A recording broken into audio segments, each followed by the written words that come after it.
오늘 말씀 제목이 무릇 있는 자는 풍족하게 되고 없는 자는 있는 것까지 빼앗기리라, 이렇게 말씀을 주셨습니다. 사실 이 말씀을 곰곰이 생각을 해보면 맞는 말인 듯 하면서도 조금 이게 맞나 하는 그러한 의문이 생기는 본문 말씀이기도 해요. 경제적으로는 이해가 됩니다. 자본과 노동력이 있는 사람은 어쨌든 이윤이 생기게끔 되어져 있어요. 그런데 경제적인 관점으로는 그 말씀이 맞는 말씀이긴 하지만 성경에 나와 있는 관점으로 보게 되면은 다소 의아해할 수 있는 부분들이 있습니다. 왜냐하면 있는 자는 더 많은 것을 가질 수 있다. 틀린 말이 아닙니다만 없는 자는 있는 것도 빼앗기리라. 이 부분에서 조금 우리가 의아하게 하기도 해요. 없으면은 예수님 말씀대로 사랑의 마음으로 채워주든지 돌보고 살피는 그러한 이야기가 나와야 좀 성경적이지 않는가, 이런 마음을 가지기 때문에 있는 것도 빼앗기리라. 이 말씀은 우리들에게 다소 부담이 되는 그런 말씀이기도 합니다. 그러나 우리가 성경을 제대로 잘 이해하려면, 물론 완전한 이해는 없습니다만 읽고 한 번 더 읽고 또 그걸 가지고 기도하고 하다 보면 깊은 속뜻을 알 수가 있습니다. 사실 여기 나와 있는 말씀은 한 번 더 생각을 해보면은 무엇이 있느냐에 따라서 의미가 정반대가 될 수 있는 그러한 해석이 가능하기 때문입니다. 오늘 말씀 마태복음 25장 19절에서 30절인데요. 이 말씀은 누가복음 19장 26절과 동일한 내용으로 나와 있습니다. 같이 읽어보면은 이 말씀의 의미를 조금 더 넓게 생각할 수가 있어요. 복잡하고 어려운 얘기는 아닙니다. 단순히 이 달란트라고 하는 것을 화폐 단위, 어떤 돈에 대한 소유, 그런 개념이 아니고, 이 달란트는 오늘날 영어로 말하면 탤런트, 우리말로 번역하면은 재능, 또 성경적으로 표현하면 하나님이 우리에게 주시는 은사, 이 탤런트가, 이 달란트가 바로 그런 의미로 해석이 되고 있거든요. 그 은사를 우리가 소유한 자, 그들에게는 갑절의 복이 있지만 그것이 없는 자에게는 그것을 빼앗아서 있는 자에게 나누어 주리라. 이런 예수님 달란트 비유에 관한 결론부에 나와 있는 말씀이 됩니다. 그러니까 이 있는 것이 뭐냐, 물질적인 것으로 보느냐, 아니면 하나님이 주시는 이 탤런트로, 은사로 보느냐에 따라서 해석이 완전하게 달라질 수가 있는 것입니다. 그렇기 때문에 우리가 말씀을 볼 때에 한 번 더 읽고 또 읽고 또 보더라도 날카롭게 또 한 번 냉정하게 말씀을 보는 훈련이 필요한 거죠. 자, 이런 부분들을 돕기 위해서 오늘 또 좀 퀴즈를 한번 내보겠습니다. 아프리카 오지에 가면은 부족이 있고 부족의 최고 우두머리는 추장입니다. 그렇죠? 그 부족 마을에서 추장보다 높은 사람은 없어요. 그런데 이 추장보다 더 높은 것이 우리 한국에 있답니다. 추장보다 더 높은 것을 세자로 바꾸면은 뭐라고 말할 수 있을까요? 고추장이요? 예. 예. 예, 맞습니다. 예. 예, 유머스러운 이야기니까. 그 다음 단계입니다. 그런데 한국은 회전이 빨라요. 금방금방 변화가 됩니다. 이 고추장보다 더 높은 것이 만들어졌답니다. 그게 뭔지 아십니까? 내자로. 예, 초고추장입니다. 근데 한국의 그 자랑스러운 일이 뭐가 있냐면은 결코 멈추지 않고 또 개발한다고 그래요. 초고추장보다 더 높은 게 나왔다고 그럽니다. 6자로 뭐라고 할 수 있을까요? 예. 제가 말씀드리겠습니다. 태양초 고추장이었습니다. 예. 우리가 한 가지만 생각을 하면은 그것밖에 모르지만 한 번 더 생각을 하면은 우리가 전혀 몰랐던 부분을 알게 되고 그거를 한 번 더 생각하고 또 한 번 생각하면 사실은 굉장히 넓고 깊은 부분들을 알 수 있는 그러한 대목이라고 생각이 돼요. 여기에는 이 날카로움이 있어야 되고 정색하면서 우리가 한번 좀 냉정하게 보는 눈이 필요합니다. 두 번째입니다. 두 번째. 칼이 정색을 하면 어떤 일이 벌어집니까? 힌트를 드리면 색깔입니다. 색깔로 표현하면은 칼이 정색하면 어떻게 됩니까? 어떤 색으로 됩니까? 날카로운 색이요. 그걸 세자로 하면 정색입니다. 칼이 검이잖아요. 그죠? 검정색입니다. 그래서 오늘은 이 단어를 좀 기억을 하시면서 하나님 말씀을 그냥 나에게 은혜가 되는 말씀, 듣기 좋은 말씀, 힘이 되는 말씀 이걸로 하나로만 우리가 받아들일 때가 많은데 이거로만 받아들이지 말고 나에게 도전을 주는 말씀, 또한 내가 몰랐던 것을 깨닫게 해주는 말씀, 나와 내 주변이 아니라 우리가 살고 있는 이 땅, 아니 우리 세계를 향한 하나님이 이 세계에 무엇을 원하고 계시는가, 조금 더 넓은 지평의 말씀과 계획들을 볼 수 있는 그러한 차원에서 오늘은 주신 말씀을 한 번 더 생각하고 정색하고 해서 오늘 말씀을 전해보려고 합니다. 맨 앞에 이야기했던 이 달란트가 대체 뭐냐, 이거 가지고 해석이 두 가지로 갈라졌다고 얘기했잖아요. 그런데 사실 예수님의 비유는요, 이거를 물질 돈으로 해석을 한 것이 아니고 이것은 비유일 뿐입니다. 엄밀히 보면은 이거는 개인 능력주의나 불로소득이나 이걸로 발미암아 파생되는 불공평한 현실을 정당화하는 내용과는 전혀 관계가 없는 그러한 내용입니다. 이 본문을 가지고 자본주의의 논리를 합리화시키는 그러한 어떤 해석도 없었던 것이 아닌데 사실 거기와는 아무 관련이 없습니다. 오히려 정반대로 그러한 현실이 오늘날 현실이잖아요. 무한 경쟁 시대, 빈익빈 부익부, 그에 따르는 불평등, 그에 따르는 우월성과 권위, 교만, 불신앙, 이게 막 파생되고 있는데 그런 현실을 뛰어넘어서 하늘나라의 현실, 하늘나라의 진실을 보여주고 있는 메시지다. 지금 굉장히 갭이 커요. 물질 돈으로 해석하느냐 아니면 이것을 하나님이 주시는 은사, 재능으로 해석하느냐에 따라서 하늘과 땅 차이로 이 본문 말씀이 해석이 달라지게 되는 것입니다. 단순히 재물증식, 진리지식 습득이 아니라 하나님이 주시는 달란트, 이 은사를 통해서 삶의 변화와 이 땅에서 내가 감당해야 될 몫을 분명하게 책임적으로 알 수 있도록 예수님께서 주시는 말씀이라고 하는 것입니다. 자, 말씀이 단순하게 들려올 때는 그냥 우리가 참 좋았는데 좀 무거운 의미로 막 다가와요. 나에게 소명이 뭐고 내 재능이 뭐고 감당해야 될 책임이 뭐야 하니까 갑자기 설교를 듣다가 은혜가 막 책임으로 다가와서 말씀을 조금 이렇게 깊이 안 듣는 그런 경향들이 있는데요.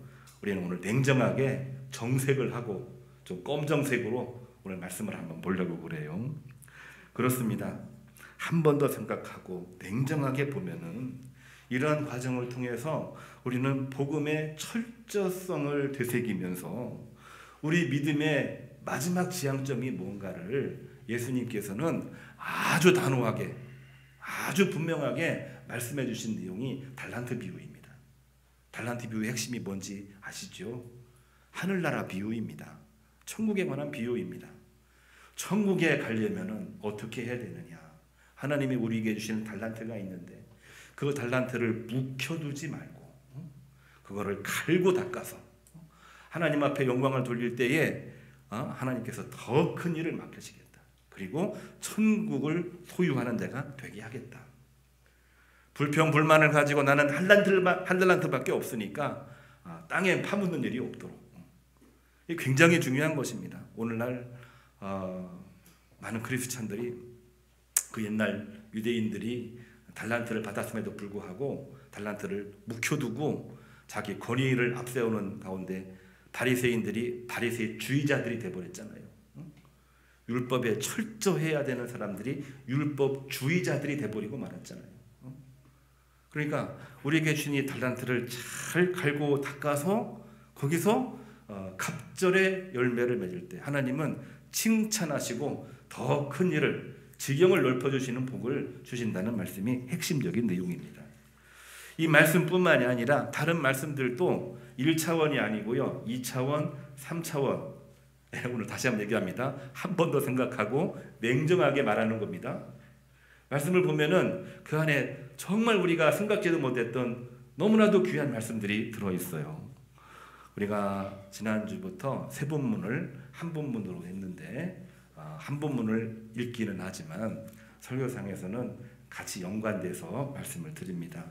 창세기 9장에 나와 있는 내용과 같이 연결되어 있어요. 홍수 심판 후에 하나님은 노아에게 육식을 먹을 수 있는 허락을 해주셨어요. 우리가 언제부터 육식을 먹었느냐라고 질문하면 한 번도 생각해 본 적 없고 답을 구해 본 적이 없죠. 우리 역사에도 그러한 내용은 자세하게 나와 있지 않습니다. 그러나 성경을 보면은 에덴 동산에서 나무의 실과 채식만을 먹도록 허락을 하셨는데 어느 순간부터 육식을 허락하셨어요. 언제부터인지 아시나요? 노아 홍수 심판 이후부터입니다. 한번 상식으로 알아두고 어디 가서 누가 이렇게 퀴즈 내고 하면은 손을 들고 한번 얘기를 한번 하세요. 이거 퀴즈에 많이 나오는 그러한 내용입니다. 자, 이 말씀을 보고 하나님은 우리에게 채식뿐만이 아니라 육식도 주시면서 번성하라, 그리고 강해지라, 이런 말씀을 주셨다. 이거 듣기만 해도 우리가 좋잖아요, 기분이. 이 말씀만 우리가 받아들일 때가 많아요. 그런데 창세기 9장 3절 이하를 한 번 더 읽어보면은 그 뒤에 나오는 말씀이 더 중요합니다. 뭐냐? 그 육식 고기를 먹되 생명되는 피채 먹지 말고 하느님의 형상으로서의 존재감을 가지고 생육하고 번성하라, 그 말씀이 나와 있습니다. 육식을 허락하시긴 하셨지만은 그 안에 있는 피를 먹지 말라. 피는 하나님의 생명에 관한 것이니라 하시면서 하나님의 형상으로서 생명을 살리고 하나님의 어떤 형상으로서 하나님이 맡기신 귀한 이 청지기의 직분을 잘 감당하라. 이게 바로 핵심적인 그러한 내용입니다. 두 가지 말씀 중에 우리 귀에 잘 들어오는 말씀이 뭔가요? 청지기의 일을 감당하라, 그런 말 하면은 부담되네. 나 청지기가 아닌데. 근데 채식도 먹고 육식도 많이 먹고 번성하라, 생육하라 그러니까 그냥 죄가 있건 없건 무조건 막 은혜가 되는 거예요. 이걸 은혜라고 말하지는 않는데 우리들 마음이 그렇습니다. 그래서 말씀은 한 번 더 읽고 또 냉정하게 검정색 잊지 말라고 하는 얘기예요. 한 번 더 얘기를 살펴보는 것이 우리들에게 중요하다고 봅니다. 같이 있는 본문의 말씀도 그렇습니다. 베드로전서 4장 7절 이하인데요. 베드로도 너무나도 유명한 말씀을 했어요. 이를 위해서 어떻게 해야 되느냐? 모든 크리스찬들은 근신하면서 기도하는 것이 중요합니다. 이런 얘기를 하는데 그 뒤에 이 얘기를 반복하고 또 하고 해요. 근신하며 기도하는 것이 뭐냐? 뜨겁게 사랑하고 서로 봉사하는 것이라고 말합니다. 뜨겁게 사랑하고 서로 봉사하는 것은 무엇이냐?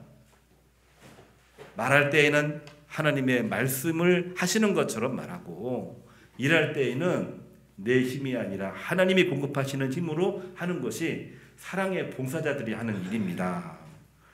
사랑의 봉사자들이 이러한 일으로 할 때에 어떤 일이 벌어지느냐? 이게 바로 하나님께 영광 돌리는 일입니다.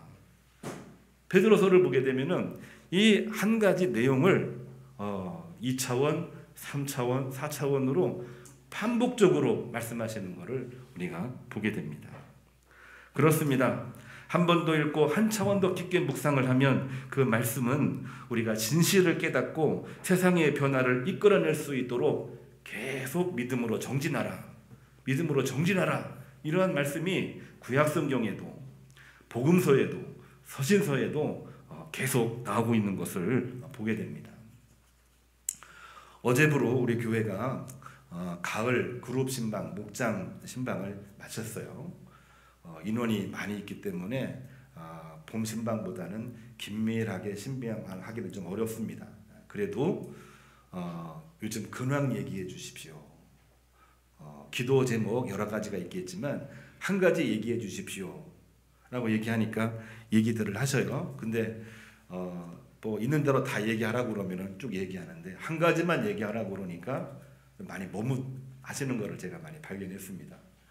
근데 또 실상 한 가지만 얘기하느냐 듣고 보면은 한 가지가 아니에요. 예. 한 가지 얘기하고 있는데 한 가지 이야기가 또 다른 이야기로 가고 또 끝난 다음에 목사님 다른 기도 또 있어요. 이렇게 얘기를 하시는 거를 우리 교우님들도 같이 보셨고 저도 많이 이렇게 보게 됩니다. 한 가지씩 이야기를 나누기로 했지만 결코 한 가지 이야기로 끝나지 않습니다. 모든 기도의 제목, 모든 우리의 근황은 서로 연결되어 있고 그것은 맥락을 가지고 있습니다. 그 맥락이 연결되고 그 문제를 순차적으로 해결하고 한꺼번에 해결하려면 맨 마지막에 어디가 있느냐? 어디에 있을까요? 사실 그런 문제는 하나님 앞에 달려있는 것을 우리는 발견하게 되는 것입니다. 오늘날 우리나라 코로나 팬데믹 끝나고 전쟁 분위기도 이거 지속되고 있지만 이제 좀 해결되는 분위기도 좀 있고 또한 여러 가지 그동안 움츠렸던 문제들이 막 드러나고 있는데 야 이거 어떻게 해야 되느냐 막 걱정들을 참 많이 하셔요. 지금 가장 피부에 와닿는 부분은 건강 문제입니다. 근데 기도 제목 얘기하라고 그럴 때 건강 문제 하나만 얘기하시는 분은 없어요. 건강 문제는요 결코 의료 문제로만 국한되지 않습니다. 의료 문제가 아니거든요. 건강 문제는 가족들이 돌봐야 되는 가족 돌봄의 문제입니다. 돌봄의 문제는요 가족들이 은혜를 가지고 샬롬이 있어야 돼요. 샬롬의 문제입니다. 샬롬의 문제는요 복음이 들어가야 돼요. 복음의 문제입니다. 복음이 살아있으려면 믿음이 있어야 됩니다. 믿음의 문제입니다. 우리 믿음이 온전하게 작용을 하려면 우리 마음속에 하나님이 계셔야 돼요. 그렇지 않으면 너무 힘드니까 문제가 생기고 너무 좋으니까 다른 문제가 또 생기게 되고 하나님이 계시지 아니하면은 우리는 모든 문제에서 여러 가지 어려움을 경험할 수밖에 없는 것입니다. 한 가지 문제는 사실 모든 문제의 출발점이기도 하고 모든 문제 속에 이 여러 가지 문제가 다 연결되어 있는 것입니다. 하나님은 그런 중에 우리들에게 달란트를 주셨어요.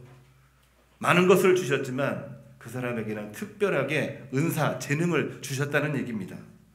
달란트를 주신 이유가 과연 뭘까요? 이 달란트는 우리가 개발한 것이 아니고 하나님께서 우리에게 주신 것이라는 것을 확실하게 알 수 있도록 예수님이 달란트 비유를 드신 거예요. 5달란트, 2달란트, 1달란트. 하나님이 주신 것을 소중하게 여기고 열심히 일할 때에 갑절의 은혜를 받았고 그거로 끝나지 아니하고 잘하였도다 착하고 충성된 종아 내가 적은 일에 충성하였음에 내가 내게 더 큰 일을 맡기겠다. 이 복을 주시는 것이 바로 이 달란트의 핵심적인 내용입니다. 달란트는 누가 주신 거냐? 하나님이 우리에게 주신 거예요. 그거를 분명하게 알고 살아야지 내 것인 양 생각을 하고 묵혀두고 내 것인 양 생각하고 아무것도 아닌 것처럼 하고 내 것인 양 생각을 하고 마음대로 활용하는 사람들은 문제가 생길 수밖에 없는 것입니다. 달란트를 다르게 주신 이유는 과연 뭡니까? 사람마다 분량과 종류가 다르기 때문입니다. 저같이 몸집이 좀 있는 사람은 약간 크기가 클 수밖에 없겠죠. 아주 날씬한 분들은 조금 작을 수밖에 없겠죠. 근데 왜 나에게는 1달란트입니까? 하면서 문제를 가지고 하나님을 경외하지 못한다라고 한다면 그는 달란트를 활용할 수가 없습니다. 왜 1달란트를 받아서 왜 1달란트를 빼앗아서 10달란트 가진 사람에게 나누어 주라고 하셨을까요? 오늘 말씀의 제목이거든요. 이 말씀의 의미를 우리가 분명하게 기억할 필요가 있는 것 같아요. 있는 자는 받아 풍족하게 되고 없는 자는 있는 것까지 빼앗기리라, 이 말씀이거든요. 예수님 말씀은 이게 결론 부분입니다.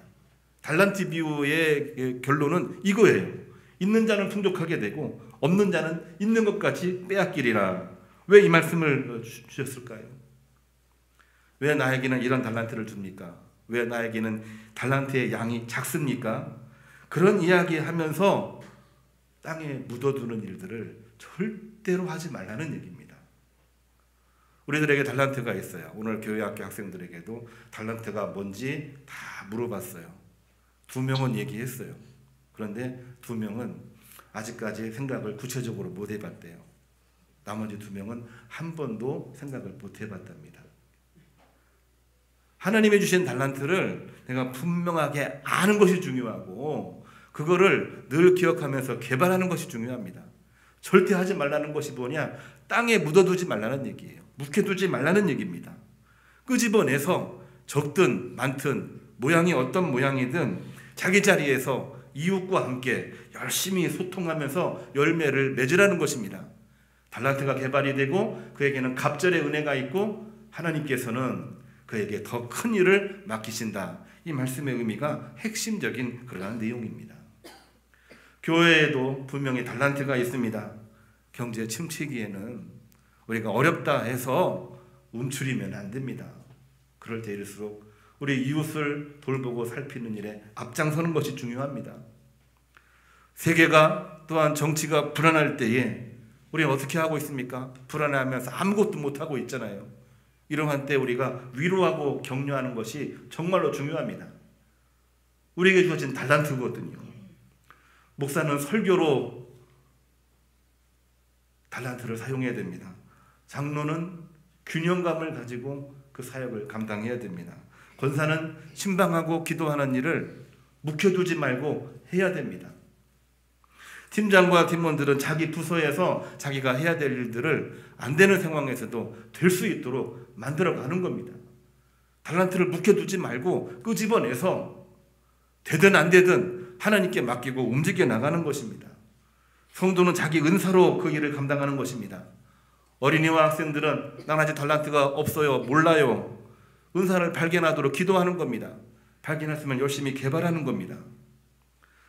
목사님, 아무리 뭐라 해도 저는 제 달란트가 뭔지를 모르겠어요. 그런 분들이 있을 수 있습니다. 또 있기도 했습니다. 요즘 새벽에 새벽기도 끝나고 가다 보면은 이제 해가 일찍 지고 또 늦게 뜨기 때문에 새벽기도 끝나고 갈 때 이제 이 보름달이, 동그란 보름달이 많이 보여요. 우리 새벽에 차 같이 타고 가시는 우리 권사님, 장로님들은 잘 아십니다. 네. 이런 얘기를 한번 생각을 한번 해봤어요. 달이 너무 동그래가지고 너무나도 예쁘잖아요. 어쩌면 저렇게 달이 동그랗고 예뻐요. 이렇게 얘기하니까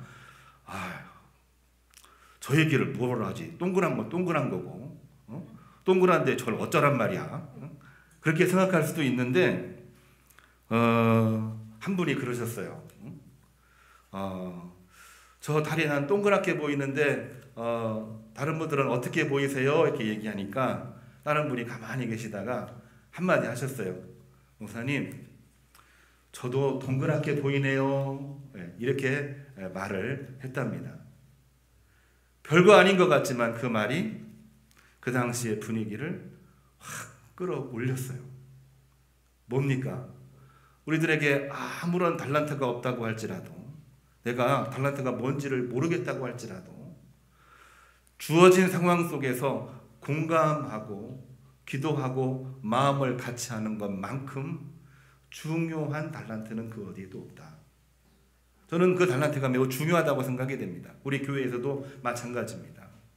목사는, 또한 장로는, 권사는, 집사는, 팀장은, 신도의 회장, 임원들은, 우리 각각의 우리 신도의 우리 성도님들은 다 달란트가 있어요.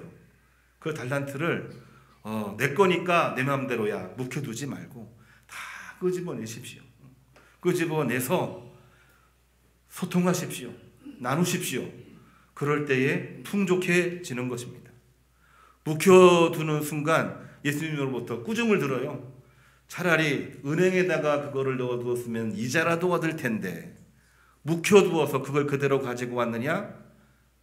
악하고 게으른 종아, 내가 적은 일에 충성하지 못했으니 내가 가지고 있는 그 한 달란트마저도 빼앗아서 달란트를 가지고 있는 다른 사람에게 나누어 줄 것이다.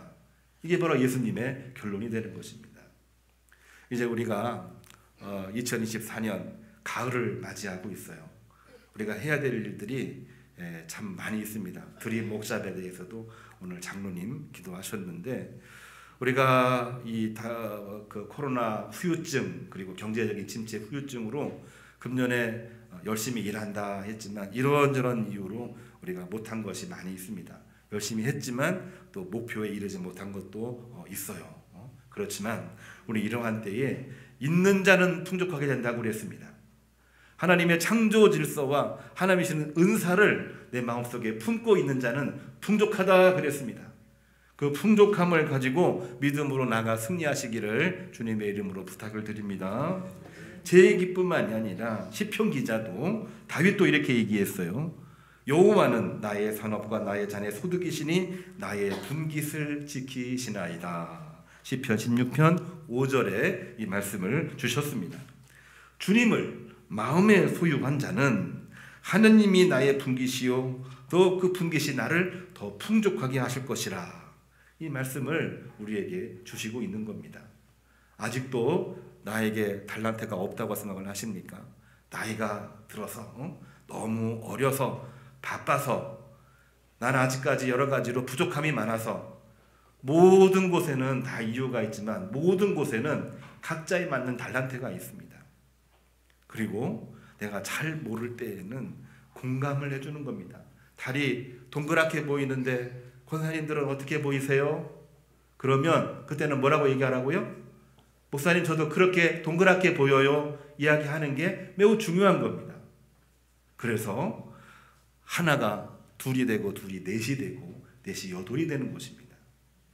그 힘은 하나님께서 성령의 은혜를 베풀어 주실 때에 가능한 것입니다. 우리 마음을 다시 한번 뜨겁게 하셔서 우리 가을에 열매도 맺고 가정마다 복이 있고 하는 모든 일들마다 30배, 60배, 100배의 결실이 있는 주의 성도들이 되기를 주님의 이름으로 축복합니다. 주신 말씀을 기억하면서 우리 파송 찬양 주님 다시 오실 때까지 함께 부르겠습니다.